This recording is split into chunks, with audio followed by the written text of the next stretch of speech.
Let us pray. Lord, once again, we thank you for your goodness to us. And once again, as we go through our study in the book of Hebrews, we pray that you will once again remind us of the importance of your discipline. We as your children, O God, may truly accept it and learn from you so that we may truly grow in Jesus Christ. So we pray and ask for your blessing and your guidance, O God. Help us to learn and to apply, Lord, all the things that you will be teaching us. For your glory alone, in Jesus' name we pray. Amen. Hindi ko alam kung may alaala pa kayo ng unang disiplina na inyong natanggap sa inyong magulang. Pero ako, sa tatay ko, ang alam ko, mabait ako pag nasa bahay siya. Okay? Kaya wala kaming problema. Mainly dahil 1 week lamang po kasi ang father ko sa bahay every month. Dahil siya nagkatrabaho outside, he's working sa Palawan at doon kasi siya nakabase. Pero kapag bakasyon namin, every vacation, which is nung normal pa yung school, di katulad ngayon ay abnormal na. Dati kasi April and May, automatic summer. Okay, June, pasokan na yon. So for 2 months, kasama ko naman yung father ko sa bakasyon sa Palawan. Wala din naman akong problema dahil ako naman ay palaging sumusunod sa kanya. Sa tatay ko. Okay? Sabi nga ng mama ko, minsan lang namin makakasama ang aming tatay.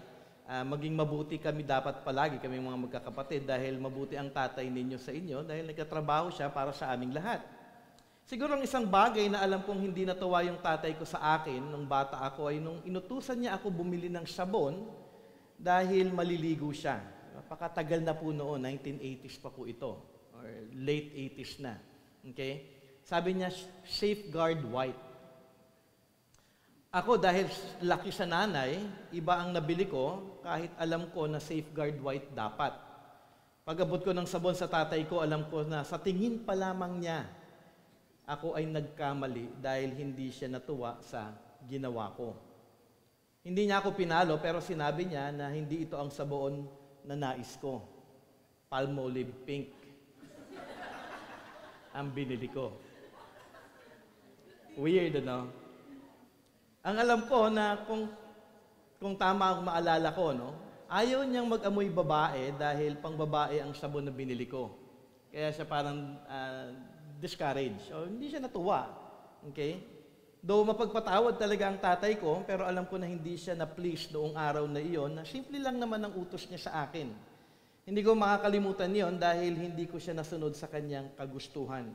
Pero despite that, may lesson pa rin siya sa akin. Sabi niya, bilang lalaki, maganda na matandaan mo kahit na simpleng bagay, lang dapat maging lalaki ka pa rin maging sa pagpili ng sabon. Actually, with that, kapag binabalikan ko nga yun, sabi ko nga, no, tinuturuan ako ng tatay ko ng manhood. Hindi pa biblical manhood, pero manhood, maging lalaki ka, anak.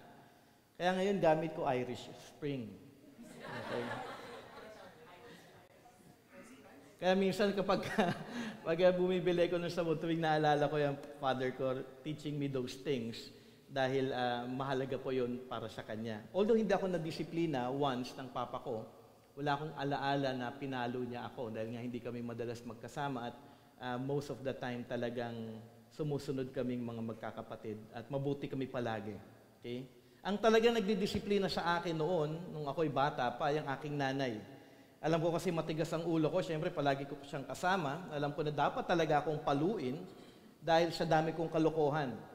Isa lang ang alam ko noon, dapat lang para matuto ako at hindi ko dapat ulitin yung ginawa kong pagsuway sa kanya. So in every discipline ng nanay ko sa akin, I remember those things na mahalaga yun. Kaya lahat ng disiplina ng nanay ko noon, alam ko na ito ay mabuti para sa akin. Hindi ako nagkaroon ng sama ng loob sa kanya. Ang nasa isip ko lang, palagi, after ng discipline, hindi naman masakit yung palo niya. Pero despite of that, alam ko na dapat lang madisiplina ako. May understanding po ako ng ganun noong bata pa ako. Dahil ito ay mabuti para sa akin. Okay? Take note, wala pang biblical parenting noon ang nanay ko, pero by God's goodness and grace, may disiplina na impose sa akin para hindi ako lumala at hindi ako lalong mapasama. Naghinder yun. Siyempre, kung walang discipline, siguro ang sama-sama ko lalo. baka hindi ako naging pastor.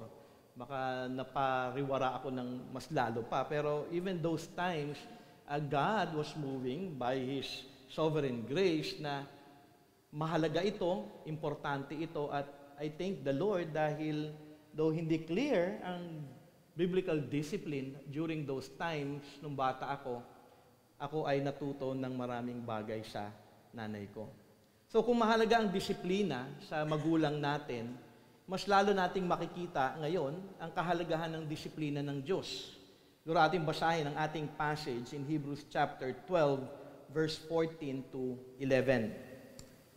Sabi po dito in ESV version, "In your struggle against sin, you have not yet resisted to the point of shedding your blood. And have you forgotten the exhortation that addresses you as sons? My son, do not regard lightly the discipline of the Lord, nor be weary when reproved by Him. For the Lord disciplines the one He loves, and chastises every son whom He receives. It is for discipline that you have to endure. God is treating you as sons. For what son is there whom his father does not discipline? If you are left without discipline, in which all have participated, then you are illegitimate children and not sons. Besides this, we have had earthly fathers who disciplined us, and we respected them. Shall we not much more be subject to the Father of spirits and live? For they disciplined us for a short time as it seemed best to them, but He disciplines us for our good, that we may share His holiness. For the moment, all discipline seems painful rather than pleasant, but later it yields the peaceful fruit of righteousness to those who have been trained by it." So kung babalikan po natin yung ating outline, na aral po natin last Sunday was an introduction kung ano nga po ba ang God's discipline. Ngayong umagang ito, we will be studying at least 2 parts here. Do not forget God's Word in verse 5 and what God's discipline unveils in verses 6 to 8. Then next Sunday, we will be finishing our study about discipline sa verses 9 to 11, what God's discipline brings. And then after that, dahil next Sunday, 2 Sunday na lang po ako mag-stay dito, I'll be having a break after that. Yung last Sunday ko po dito, I'll be teaching about gossip. Okay? So, biblical gossip. Naisip ko to na may nag-suggest lang sa akin. At the same time, sabi ko nga, from time to time, I'll be teaching topical. Para magkaroon tayo, kunyari, worry, yung mga topics na maganda na makita din natin. So, from time to time, I'll be teaching all of those things. But last Sunday ko, I'll be teaching about biblical gossip, understanding what gossip is. Okay? So, last Sunday, nabigyan na po natin ng importansya yung understanding natin kung ano nga po ba talaga ang disiplina ng Panginoong Diyos.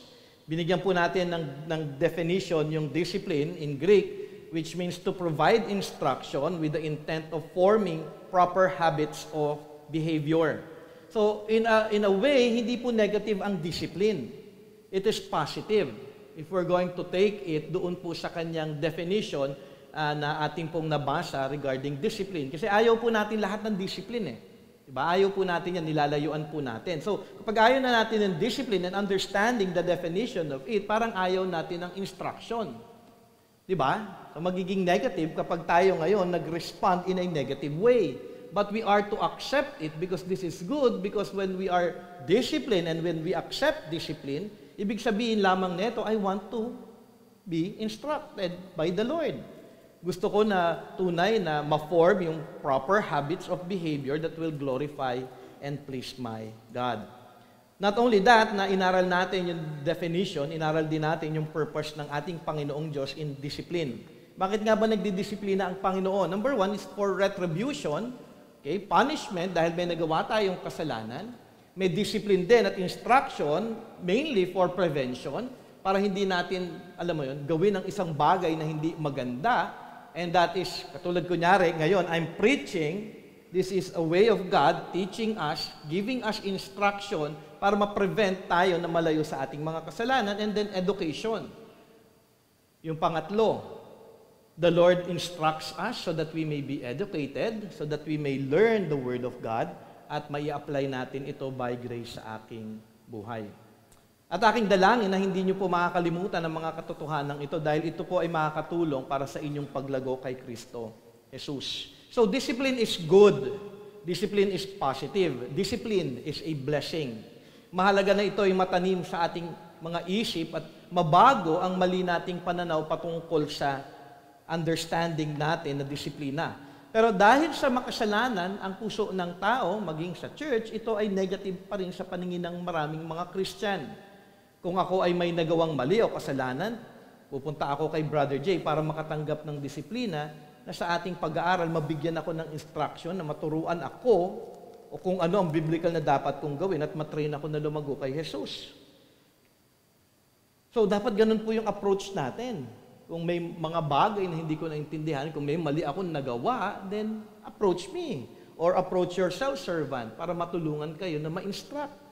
Huwag po kayong lumayo sa instruction, kundi lumapit po kayo sa instruction ng salita ng Panginoon upang kayo ay tunay na mabago at lumago.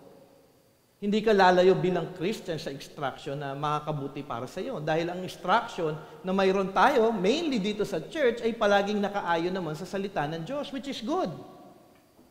Everything that we learn from here, every discipline and instruction is coming from the Word of God. Not my preference, not my own teaching, not my own understanding, but it's all coming from the Lord. And we are to be thankful for that. Kasi hindi po ito parang we are here in the church and the instruction that I give is man's philosophy or man's understanding. We present the Word of God, kung ano yung dapat natin gawin. We present biblical principles, kung ano yung makakaluwalhati para sa ating Panginoong Diyos. So God's discipline is for punishment, prevention, and education. At dapat po nating makita na, yes, this is good for me. So I will submit to the Lord.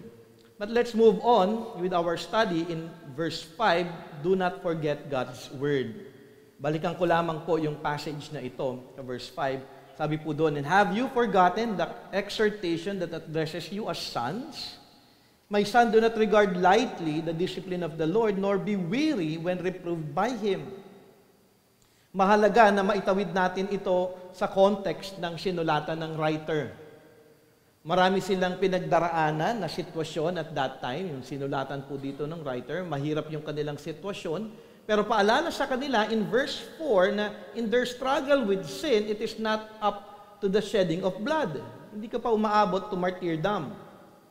You are struggling in sin, but that struggle with sin, do everything to turn away from it. Yun yung panawagan dito ng writer sa kanya o sa mga Hebrew Christians at that time. Ang nasa isip kasi ng mga Hebrew Christians at that time, pero bakit ko kailangan dumaan sa mga bagay na ito? Dahil ang mga bagay na yan ay struggle with sin.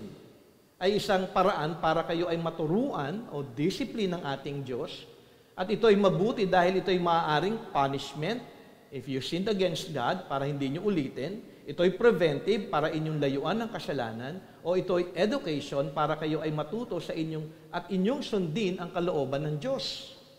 So may struggle sa sin. And most of the time we fall in sin. Tayo po ay nahuhulog sa kasalanan. At may punishment itong kasama. May consequence ang bawat sin po na ating ginagawa. Kaya nga dito sa verse 5, paalala ng writer sa kanila na ito yung bahagi ng pag-ibig ng Diyos sa inyo dahil kayo ay Kanyang tinuturuan. So kung may discipline si God because He loves you. Pero ang problema, sabi niya dito, have you forgotten the exhortation that addresses you as son? May instruction po dito yung writer at kinote po niya yung Proverbs 3 verse 11 to 12. Which is the same, pero sabi po doon sa Proverbs 3:11 to 12, my son, do not despise the Lord's discipline or be weary of His reproof, for the Lord reproves him who loves, as a father the son in whom He delights. Ang problem ng maraming Christian, kapag may sitwasyon na mahirap, kapag nahulog sa kasalanan, ano yung madalas na response? For sure, marami po kayong maiisip, ano? Ang madalas na response po ng mga Kristiyano kapag mayroon pong sitwasyon na mahirap o nahulog sa kasalanan, magreklamo, mag-worry, mag-isip ng masama, mag-isip kung sino ang sisisihin, mag-isip ng masama sa kapwa, mag-self-pity, maging bitter, maging self-righteous, mag-gossip, mag-slander, mag-rebelde, magalit, magtampo, aalis na lang ako ng church, mangingibab bansa na lang, makikinig sa payo ng hindi Christian, magpahanap ng kakampi, magiging indifferent na lang sa church, at mawawala na lang sa church o magre-rebelde. Nakakatakot, ano? When I was thinking about it, kung ano yung response ng maraming Christian pagdating po sa discipline ng Diyos, ang dami pala. Because those are the things that I have experienced and heard from those people who have sinned and fallen short of God. Minsan parang hindi na natin siya binibigyan ng importansya eh. Pero ganun kalalim po yung pagtalikod sa disiplina ng ating Panginoon. In short, ang gusto po ng isang tao na nagkasala na ayaw ng disiplina, gusto kong magkasala pa. Di ba? Yun eh. Ayokong disiplina kasi gusto kong sundin ang sarili ko. Ayoko ng instruction ni God kasi marunong ako sa Diyos at susundin ko yung aking sarili. Kaya nga po mahalaga na makita natin as a Christian, we are to respond biblically. Na makita natin na, teka, may kasalanan ako eh.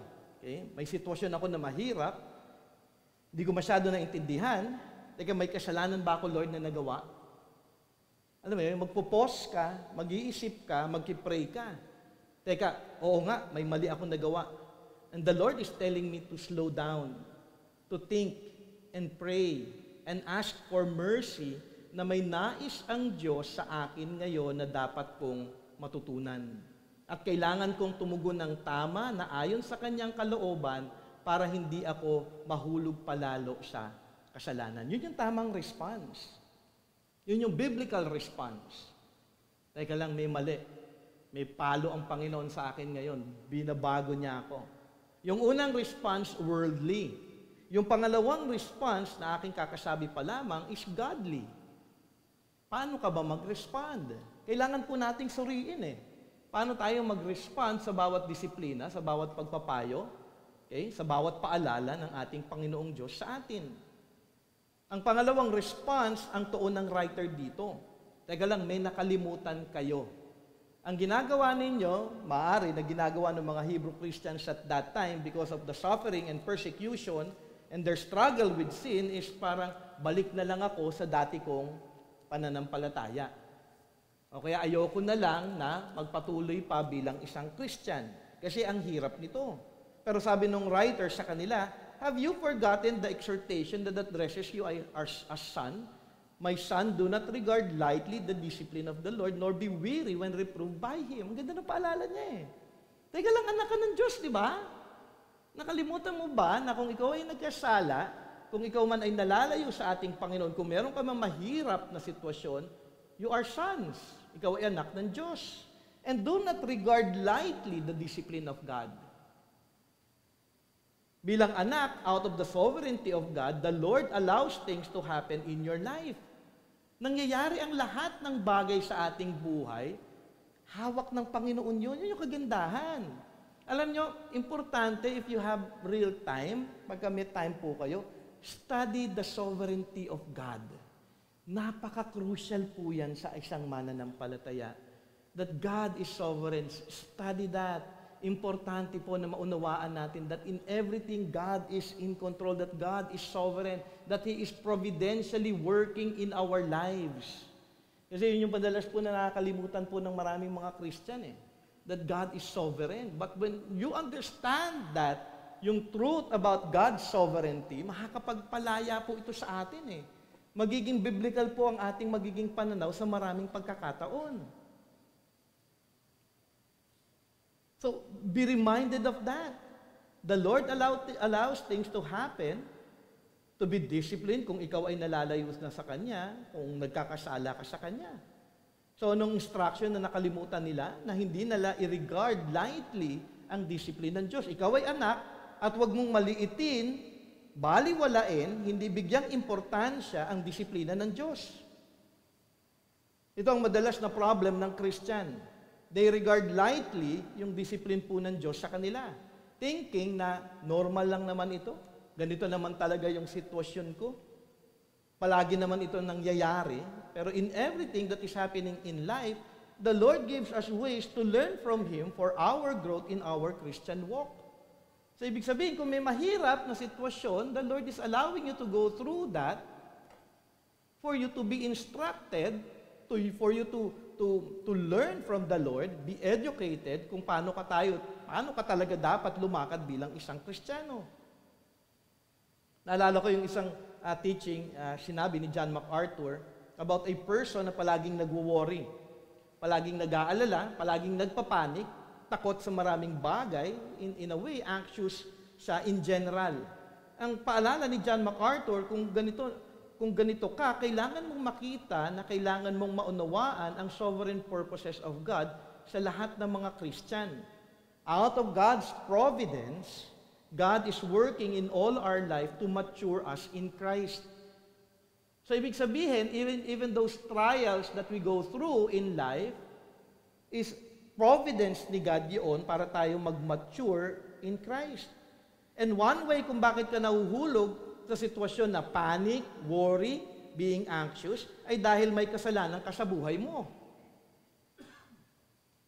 For if there is sin, sabi nga ni John MacArthur, there will always be fear and worry in life. Kaya nga kailangan i-check mo teka lang, may kasalanan ba ako? Pag hindi mo chinek at may disiplina si God at hindi mo chinek na may sin ka at you have to confess and repent of your sin at binaliwala mo yung disiplina ng Panginoon, there will always be fear. Kaya mapapansin ninyo, ikaw ba'y palaging nag-aalala? Palagi ka bang balisa? Palagi ka bang, alam mo yun, yung wala sa isip? Palagi ka nagwo-worry? It's because there is sin. Then ask the Lord, parang si David, parang yung psalmist, Lord, search me. Kung bakit may fear and worry, dahil sabi nga ni John MacArthur, ito yung disiplina ng Diyos sa'yo. Disiplina yun We should not be fearing anything in life. Should not be worrying. Dahil dapat tayo nagtitiwala lamang sa Panginoon. So learn from every situation. Know God's sovereign purposes. His providence that He is always working for our good. Ibig sabihin po ng providence ay yung patuloy na pagkilos ng ating Panginoong Diyos sa buhay natin araw-araw. Siya may hawak ng lahat ng yon. Kaya lang, ang problema, ang tuon palagi ng isang Kristiyano ay sarili at nakatuon sa na-experience ngayon kaysa makita ang plano at kalooban ng Diyos. Ay, ang hirap naman ang sitwasyon ko. Ay, ganito naman. So palagi nakatingin sa sarili rather than, Lord, ano yung tinuturo mo ngayon? Lord, I'm suffering. May sickness ka man, may sitwasyon ka naman na hindi maganda. Lord, what are you teaching me? Ano yung tinuturo mo ngayon? Do you want me to learn, Lord, to trust you more? Do you want me to be more prayerful? Do you want me, Lord God, to spend more time with you? Ano po yung mga bagay na gusto nyong i-obey ko pa sa iyo, gawin ko para sa inyong kaluwalhatian? You think that way, hindi po tayo nakatingin dapat sa sitwasyon lamang natin. When you look at yourself palagi, you are just being selfish. As a Christian, you are to look sa plano ng kagustuhan lamang ng Panginoon. Sa totoo lang, di ba? Kung tayo nakatingin palagi sa sarili natin, sa sitwasyon natin, ano sa tingin nyo mangyayari? Madidepress lang kayo. And I have learned to see, by God's grace, through time, that in every situation, may suffering man, I know that there is joy in my heart. Na kahit mahirap yung sitwasyon, alam ko na may plano si God. Na kahit hindi maganda sa paningin ko, sa sarili kong paningin, hindi maganda, but Lord, you are teaching me something. And that even in those times, Lord God, you want me to glorify you, to obey you, and to submit to you. Kapag ganun po yung ating sitwasyon, din lalago po tayo sa Panginoon. Magkakaroon po tayo talaga ng joy sa ating buhay. Kung tayo ay patuloy na magpapakumbaba, hindi titingin sa ating mga sarili, kundi titingin lamang sa plano at kalooban ng Diyos at atin siyang maluwalhati sa ating buhay. So may payo dito. May nakalimutan ka na ikaw ay anak, Ang problema mo, you take God's discipline lightly. Yung instruction niya sa iyo, araw-araw. May instruction si God sa atin na araw-araw. Hindi nyo ito napapansin. Ngayon, dapat mapansin nyo palagi. Okay? In everything, dapat po matuto po tayo na may instruction si God. For example, kung kunyari daw, may kapatiran ka, binati mo siya, hindi ka binati, that's an instruction.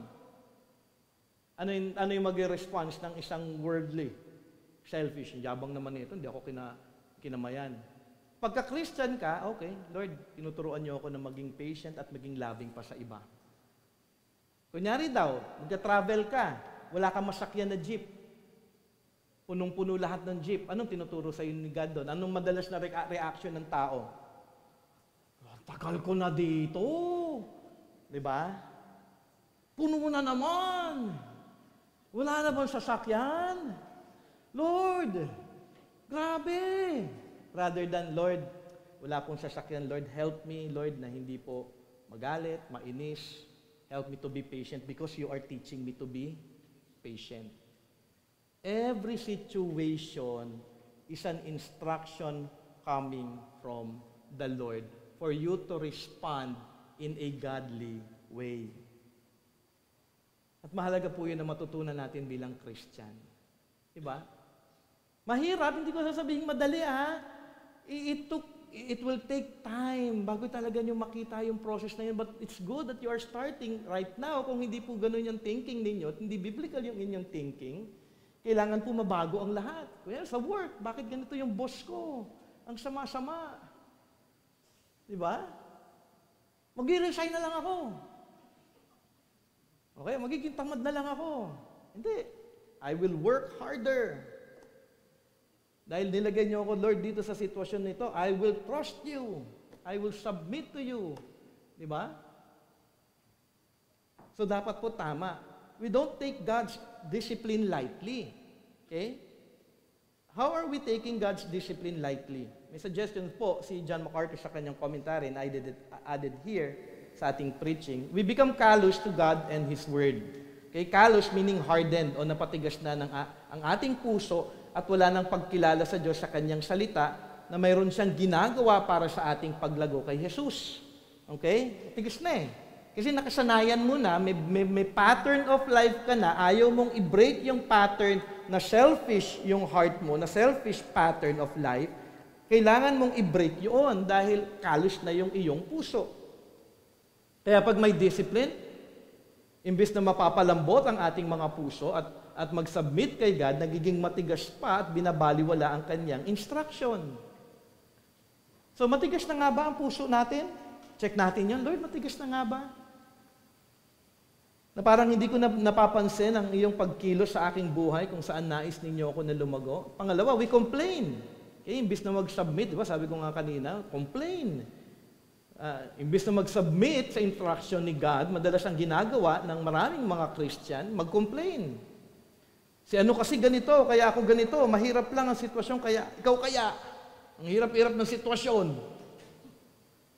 Complain will not bring us any good. Tama ba? Pag nagko-complain ba kayo, mas napapaganda yung sitwasyon nyo? Hindi, di ba? Wala nangyayari, kaka-complain ninyo. But we have to submit to God. Submit from His teaching, from His discipline, and learn. Thirdly, we question. Katulad ng complaining, we question God na, teka, bakit ako, Lord? Ba't hindi na lang siya? Diba? Bakit hindi na si Brother Angelo, parusahan niyo? Tapos yung iba, magkasunod, mag-justify pa. Mabuti naman ako, Lord, Talaga lang, Kasi ganun ang thinking natin. We are good dahil may nagawa tayo, or sometimes we are good because I served in the church. Bakit ngayon hindi ako makauwi ng bahay? Ang tagal ko na nag-aantay dito sa may kanto. Di ba? Sometimes we question God na we don't deserve anything, but in reality, we deserve more punishment dahil kung titignan lamang po talaga yung ating buhay ng ayon sa salita ng Diyos, ay alam po natin na hindi po tayo karapat-dapat sa kahit na anong favor from God. So, don't question bakit ako. Rather ask, Lord, what do you want me to do? May tamang question naman po What do you want me to do? Lord, anong gusto niyong response na aking gawin? Sabi nga ni John MacArthur, we need to recognize that God's discipline is always the right discipline, the perfect discipline, exactly what we need. Ganun po yung dapat ng idea natin, yung thinking natin. Hindi, Lord, perfect yan palagi. Tama ito para sa akin. At ito yung kailangan ko sa oras na ito para ako ay matuto at ma-rebuke o makorek sa aking maling pag-iisip. And lastly, sabi nga ni John MacArthur, carelessness. Sabi niya regarding this, when we do not care about what purpose God has in the discipline or about how we can profit from it, His discipline cannot be effective. Kung nagiging careless tayo, hindi na natin nakikita yung purpose ni God. Parang nababaliwala na si God eh. That's one way how you take lightly the discipline of the Lord. Ito yung attitude na wala lang. Okay? May disiplina na wala lang. May matinding palo na coming from God, okay lang. Talagang ganyan ang buhay ko eh.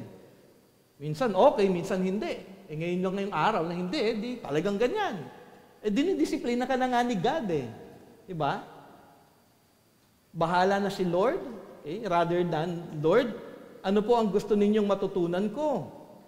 Nais mo na maging tugon ko para masunod kita at maluwalhati kita. Brothers and sisters, do not regard God's discipline lightly, but take it to heart.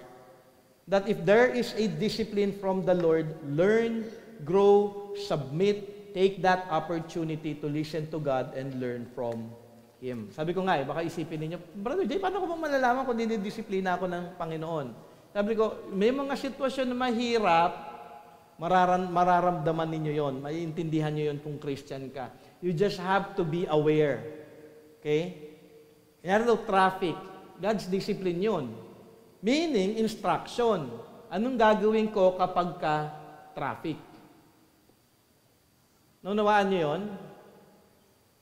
Kunyari daw, meron isang tao na matigas ang ulo sa'yo. Diba? Kunyari daw, anak mo, ayaw kang sundin. Then, Lord, tama ba yung pagdidisiplina ko sa anak ko? Kasi bakit siya, palagi kong pinagsasabihan, pero ang tigis-tigis ng ulo niya. Diba? That's the Lord's discipline. Baka may kulang ka sa pagdidisiplina mo as a parent. Then you check. May mga sitwasyon na hindi nangyayari na tama, then check. Ano yung dapat kong tamang gawin? Kasi kung Christian ka, by God's grace and through the help of the Holy Spirit, merong conscience. Pag may sin, may guilt. Diba? Inaral natin yan before. Pag may sin, may guilt. Pag may problema, may conscience na magpapaalala sa atin, as a Christian, mag-activate siya, teka lang, parang may mali. Ang problem, kung wala ka ng conscience at wala kang guilt, mamaya aralin natin yon, baka illegitimate son ka. Kasi walang nag-activate eh. Pero as a Christian, may mag-activate, hindi pwedeng wala. Kasi the Lord will take all the opportunity for a Christian to grow in every situation na ilalagay sa kanya ng Panginoon. And if you do not respond daily, moment by moment, sa mga bagay na inilalagay ka ni God sa isang sitwasyon na dapat kang matuto at wala kang response at all for a day, a week, a month, for years, wala ka lang, then you are illegitimate son. Pero kung Christian ka, merong conscience, may conviction, na kailangan kong lumago, kailangan kong mag-submit, kailangan kong mag-glorify si God. Clear po yun? Kasi baka mamaya, ano ba yung discipline na sinasabi ni Brother Jay? Yun po yun eh. At dapat maging clear po tayo sa bawat pagkakataon sa ating buhay na may tinuturo ang ating Panginoong Diyos sa bawat sitwasyon na ating pinagdaraanan.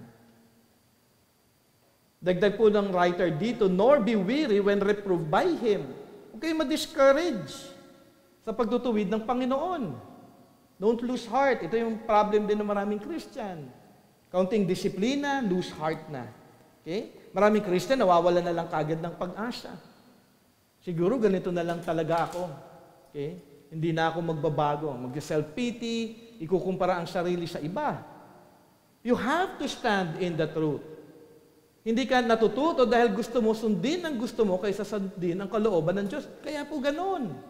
Kaya parang if you're going to look at it, parang bakit parang wala akong growth? Bakit parang wala akong pag-advance kay Christ? Or kapag may correction man si God, bakit ganito ang feeling ko? Ikaw ay nire-reprove na ni God, okay? Tinutuwid ka na niya, ang tigon dito ay kailangan mong magpakumbaba, magpasakop sa Diyos at matuto sa Kanyang pagtutuwid. I-confess mo ang iyong kasalanan at ikaw ay patatawarin. Talikuran mo ang iyong kasalanan at ikaw ay bibiyayaan ng Diyos na tunay ka na makalakad ng matuwid sa Kanyang harapan. Mahalaga po ang mga prosesong ito. Mahalaga po na tama ang ating pagtugon sa bawat sitwasyon na ating pinagdaraanan. Hindi yung ayoko na, bahala na si Lord. Yung pagka sinasabi na bahala na si Lord, be very careful with those words. Kasi parang akala natin spiritual na sabihin ng bahala na si Lord. But in reality, wala ka lang pakialam sa Kanyang disiplina. Yun po yun eh. Bahala na si Lord. Hindi. May instruction si God, mag-respond ka ng tama. Yun po yung tama. You don't say bahala na si Lord. Lord, meron kang gusto na mabago sa akin, tulungan niyo po ako. Give me grace to see it. Give me grace to respond rightly to it. Give me strength, O God, to obey you so that I may give glory to your name. So don't lose heart. Put your hope in God. Remember, if there is discipline, you are considered as God's son. Nakalimutan niyo na ba yun? Kung ikaw ay Christian, ikaw ay anak ng Diyos. Di ba napakasarap tandaan yung bagay na yun? No? Ako'y anak ng Diyos. Ang sarap mapakinggan na ikaw ay anak at kung anak, bahagi nito may disiplina. May disiplina dahil ito ay mabuti para sa atin at para ating tunay na maluwalhati ang ating Panginoong Diyos. So mahalaga po na makita po natin ang mga katotohanan na ito na hindi po natin makalimutan ang ating katayuan. Hindi natin makalimutan ang salita ng Panginoon. Pangalawa, what God's discipline unveils. Ano nga bang ipinapakita ng pagdidisiplina ng ating Panginoon? Sabi po sa verse 6 and 7, for the Lord disciplines the one He loves and chastises every son whom He receives. It is for discipline that you have to endure. God is treating you as sons, for what son is there whom his father does not discipline? If you are left without discipline, in which all have participated, then you are illegitimate children and not sons. So ano pinapakita ng Diyos sa ating mga Christian kung may disiplina? Ito ay pagpapakita una ng Kanyang pag-ibig at pagpapakita na tayo ay Kanyang mga anak. So discipline or instruction equals love and sonship. Mahalaga na makita natin yun. Love, ito po yung una. For the Lord disciplines the one He loves. Mahal ako ng Panginoon. Dapat maging tama di ba? Mahirap man itong tanggapin, but for us Christians, it is by grace and by faith that we take this truth as a blessing. Sino sa inyong gusto ng discipline? Biblically, ngayon, magkatanong ngayon, naaral natin, last Sunday pa yung discipline. Dapat ako tataas ng kamay ako. Why? I love discipline because I am a son of God and I am loved by God. Hindi natin siya tatakwil, hindi natin naaayawan ng discipline ngayon. Kasi kailangan mabura yung sa isip Kaya maraming hindi Christian na lumalago, di ba, hindi nag-grow, ayaw ng discipline. Sabi ko nga, nagkaroon kasi tayo ng wrong connotation pagdating sa word na discipline Pagka sinabi ko, sino sa inyo gusto ng instruction? Mag-iiba na ngayon ng thinking ninyo, pero yung iba ayaw pa rin.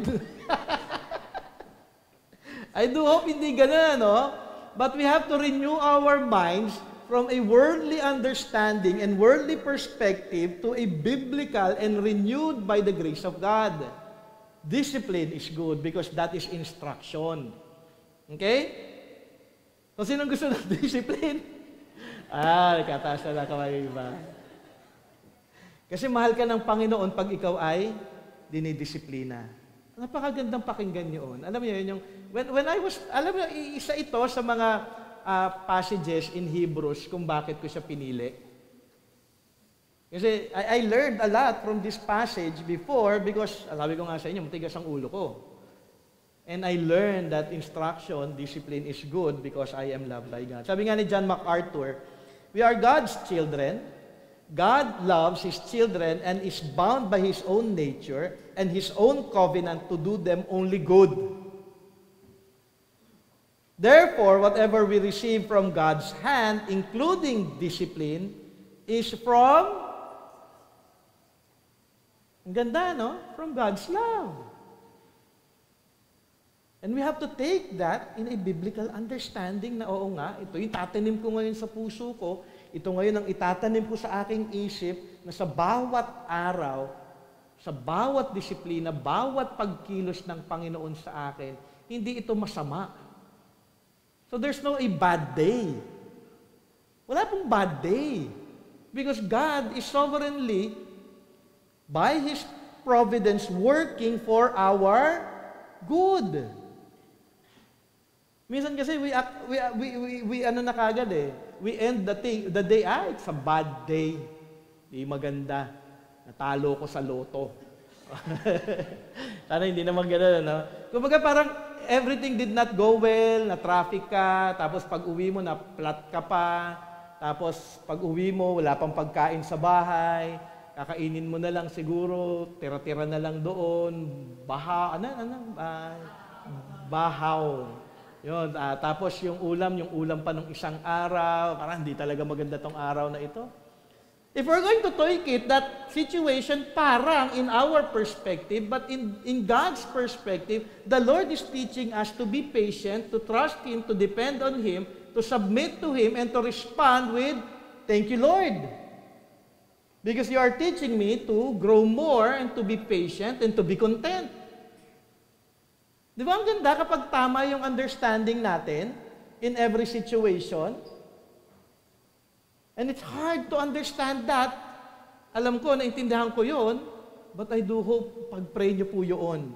Na yung mga hindi magagandang sitwasyon na inaalaw ni God, the Lord is teaching you to do something that will glorify Him. Maliban na lang kung may sin issue ka, kailangan mong mag-repent. Okay? Kailangan mo una yun ang alamin mo. Teka lang, may kasalanan ba, Lord, kung bakit ito nangyayari? Parang araw-araw na lang, hindi na ako nakasakay ng jeep. Di ba? Teka lang, Lord. Baka nga, Lord, may kasalanan na ako. Ano ba yun? Ano ba to, Lord? Paunawa niyo po sa akin. Okay? So, the Lord disciplines the one He loves. Kung may pagtutuwid, ito ay dahil mahal ka ng Diyos, dahil nais niya na ikaw ay hindi malayo sa Kanya, nais niya na palagi at para sa iyo, na palagi ang Kanyang ginagawa ay para sa iyong kabutihan, dahil mahal ka ng Diyos, hindi niya nais na manatili ka sa kasalanan, dahil ang kasalanan na ito ay maglalayo at sisira sa iyong relasyon sa Kanya. Kaya may disiplina. Dahil nais ng Diyos na ikaw ay palaging maging malapit sa Kanya. Diba it is good to be close at God? Na malapit po tayo sa Panginoon. We have that relationship, growing close relationship with God because of our obedience, because of our submission and trust sa ating Panginoon. Dahil nature ng Diyos ang pag-ibig, tayo mga Christian, ang tunay na makakaranas lamang din ng Kanyang tunay na pag-ibig. Kaya naman sa lahat ng pagkakataon, ang Kanyang ang pakikitungo ng Diyos sa atin ay pag-ibig kahit ito man ay may pagtutuwid. At tayo ay magpasalamat sa katotohanan ito. Lord, thank you. Kahit hindi ko madalas na intindihan, ang alam ko ang iyong pagtutuwid sa akin ay pagpapakita mo ng pag-ibig sa akin. Kasi hindi lahat natin maintindihan eh. But in every situation, be reminded that God loves you. Okay? Siguro tandaan po natin yung mga verses na ito, no? Proverbs 3:12, binasa natin kanina, for the Lord reproves whom He loves. Psalm 119:75, I know, O Lord, that your rules are righteous and that in faithfulness you have afflicted me. Tapat ang Panginoon sa atin eh. Tapat siya sa kanyang pag-ibig sa atin. So yung rules niya, yung righteousness niya, though it afflicts us dahil sa ating kasalanan, ang Diyos ay nandiyan. Revelation 3:19, sabi din doon, those whom I love, I reprove and discipline. So be zealous and repent. So bahagi po ito ng buhay ng isang Kristiyano. So una na nire-reveal ng discipline ay mahal tayo ng Diyos. Pangalawa, nire-reveal ng discipline, tayo ay kanyang anak, sonship. Sabi nga, and chastises every son whom he receives. It is for discipline that you have to endure. God is treating you as sons. For what son is there whom his father does not discipline? For you are left without discipline, in which all have participated, then you are illegitimate children and not sons. Chastises every son whom he receives. Sabi nga natin, sa ating naaral na patungkol sa discipline ng Diyos, ito ay punishment. Okay? Kung may kasalanan, may punishment. In Greek, ng chastise means it implies whipping. May pagpapalo. Diba? May pagdidisiplina. Dahil tayo ay tunay na anak ng Diyos, kapag tayo ay nagkasala, may palo, may disiplina. Okay? Whether it may be, hindi naman lahat ng sickness ay discipline or punishment, pero pwede at pwedeng hindi. Okay? Kaya minsan i-assess mo kung meron mga bagay na hindi na maganda nangyayari, then baka palo ito ng Panginoon and then learn from that. Marami po ako nakita at na-sharean ako na because of their pride, binaba talaga sila ng Panginoon. Hinumble sila ng Panginoon at natuto daw sila sa mga bagay na yun. Sa palala ng writer, it is for discipline that you are to endure. So may chastisement, may pagpapalo, at yung discipline na ito, mahirap ito, ang sabi ng writer, endure. The word endure means to continue to bear up despite difficulty and suffering. Accept and bear the punishment of God dahil ikaw ay anak at ito ay mabuti para sa iyo. Tanggapin mo. Huwag ka parang, ayoko Lord. May punishment nga, di tanggapin po natin ng maluwag yung bagay na yun kung ano man yung pagdidisiplina na ating natatanggap. Ito ay paalala na magpatuloy ka na lumakad at magtiwala lamang sa Diyos. Kung may punishment man, bahagi ito ng nais ng Diyos para sa iyong paglago kay Kristo Jesus. So don't be discouraged. Don't lose hope. Continue in the Lord. Lord, ito'y mabuti para sa akin. Hindi po tayo yung parang nag-retreat sa mga sitwasyon. Ay, ayoko na. Hirap na ito. Hindi, endure. Disiplina ka nga ni God eh. Sabi dito sa ating passage, endure. Don't lose hope. Continue to discern, to understand kung ano yung mga bagay ng nais ng Diyos na ating matutunan. Simple lang po yung explanation ng writer patungkol dito na ating maunawaan. Sabi nga, God is treating you as son, for what son is there whom his father does not discipline? Dahil ikaw ay anak ng Diyos, anong meron? May disiplina. Kung ikaw ay walang natatanggap na pagdidisiplina, sabi nga, illegitimate children and not sons. Anong ibig sabihin ng walang disiplina ng Diyos? Siyempre, isipin niya, paano yan, Brother Jay? Pagka walang disiplina, ano ba ibig sabihin, Brother Jay, paano ko malalaman na wala akong disiplina na galing sa Panginoon? Ibig sabihin, wala kang conviction sa sin, wala kang nakikitang sin na nagagawa mo, alam mo yan, parang yung palagi kang tama, wala ka man lang conviction at all. Palagi kang tama. Okay?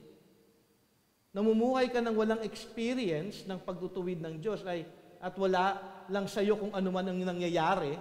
May nangyayari na, natatraffic ka na palagi, wala lang sa'yo yun. O kaya may mga bagay na simple na lamang, wala lang sa'yo yun, parang hindi na maganda ang nangyayari, wala pa rin sa'yo. Namumuhay ka lang para sa sarili mo. Okay, bahala na yung iba, bahala na kung ano man. Ayaw mo ng authority, accountability, correction. Tingin mo palagi kang tama at wala kang nakikitang mali sa sarili mo. Kung may makita man o mali o kasalanan, i-justify o ipopoint yung pagkakamali sa ibang tao. Indifferent ka at walang pakialam kung okay nga ba ako sa harapan ng Diyos o hindi. Yun po yung mga tao na wala po na experience na discipline ni God. Indifferent na siya. Basta ako okay na ako. Is that your life? Na parang hindi ka conscious about God? Wala kang understanding daily, moment by moment of who God is, that He is holy, that I am to submit to God in everything, na kailangan kong lumago as a Christian. So kung wala ka pong mga ganun na experience in life, na parang okay lang ang life mo, at okay ka lang, sabi ko nga, yung pinaka-sinful contentment ng isang tao is parang wala na siyang desire to grow more in Christ. Kontento na ako. Nag-pray naman ako, Brother Jay. Nagpadasal naman ako. Nag-attend naman ako ng cell. Nag-attend naman ako ng Sunday service. Okay na yun. Tapos wala na pakialam sa ibang bagay. Tapos okay ka lang at wala. Then ibig sabihin, you are not experiencing any discipline at all. I-check po ninyo. Kasi kung walang disiplina, ano sabi? Hindi ka anak.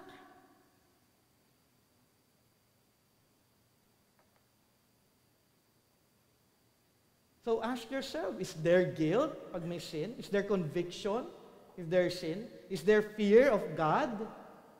Every day may fear of God ba kayo?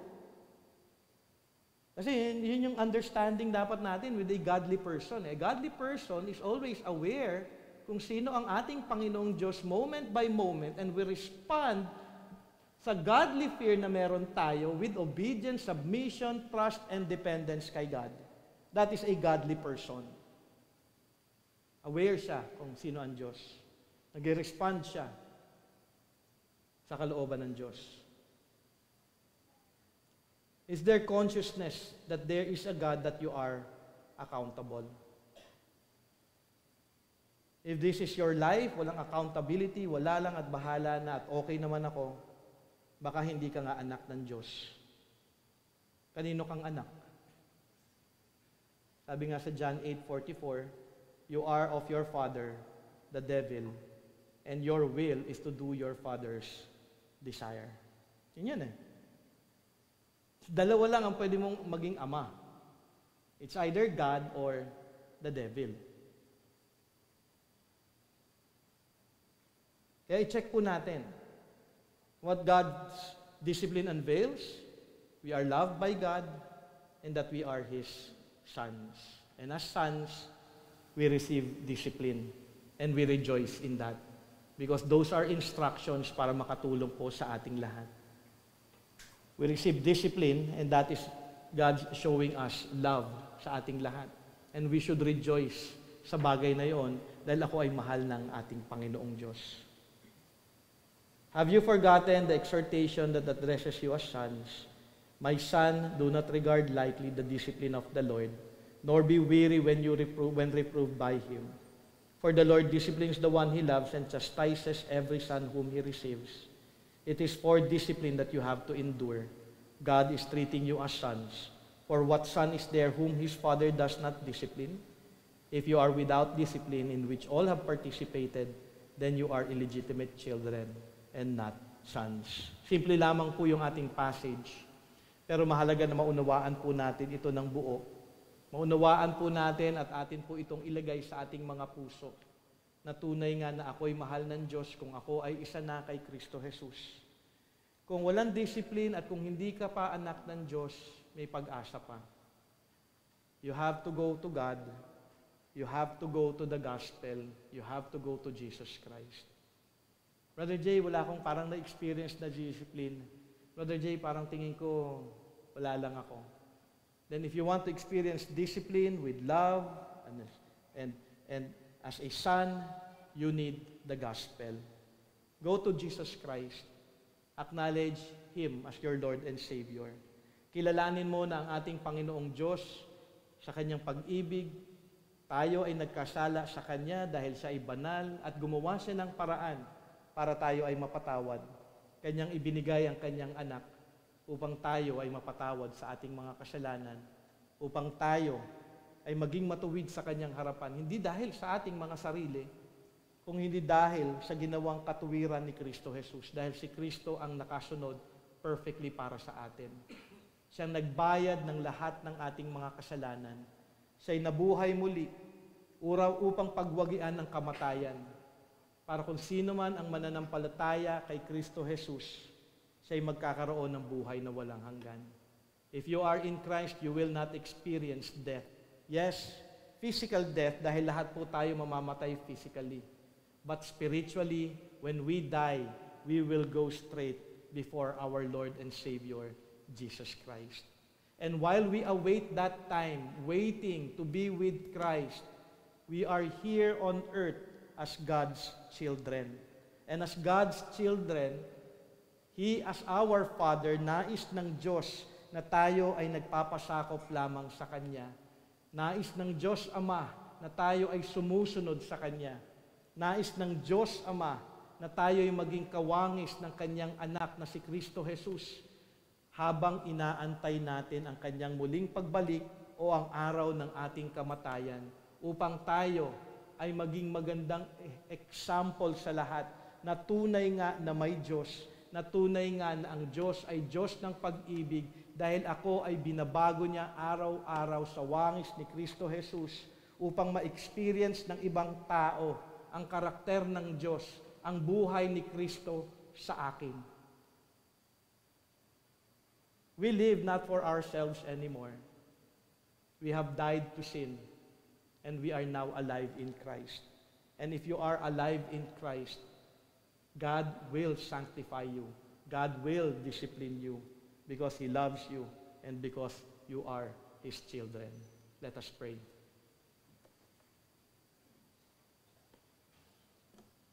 Thank you, Father, for your word, for your great love, despite mali po madalas ang aming pagtanggap sa inyong pagdidisiplina. Patawarin niyo po kami, Panginoon Ama. Nawa sa araw po na ito, sa inyong pong pagtuturo sa amin, aming dalangin lamang, Panginoon Ama, na sa bawat araw, tumugon po kami ng tama sa bawat instructions po ninyo sa amin. Sa bawat pagtutuwid, sa bawat pagpapaalala, dahil nais niyo po kami na maging kawangis ng inyong anak. Dahil maluluwalhati lamang namin kayo, O Diyos, kung si Kristo din, O Diyos, ay tunay na lumalago sa buhay po naming lahat. Kaya po may disiplina. Dahil nais niyo po na kami ay matuto. Nais niyo po kami na mabago. Dahil before we have come to faith in Christ, we live on our own. We live for ourselves. And now that we are in Christ, Lord, nais niyo na kami ay mamuhay na para sa iyo. At ayon sa inyong panuntunan, nawa tunay nga po kami na patuloy lamang, araw-araw na nagpapadisiplina sa inyo. Tinatanggap ang inyong instruction, sinusunod ang inyong kalooban, upang kami nga ay patuloy na mabago kay Kristo Jesus. So thank you, Lord, for this great reminder. May we have hope. May we be encouraged, O God, knowing that if we are in Christ, you love us and you are teaching us for our good and for your glory. Lord, we pray for your blessing even the rest of this day, even as we go, Lord God, sa South Young Adults Fellowship. We pray, Lord, kay Brother RG who will be teaching us. Later on, we pray that you will empower him, that you will guide him, that he may be faithful, O God, to your word.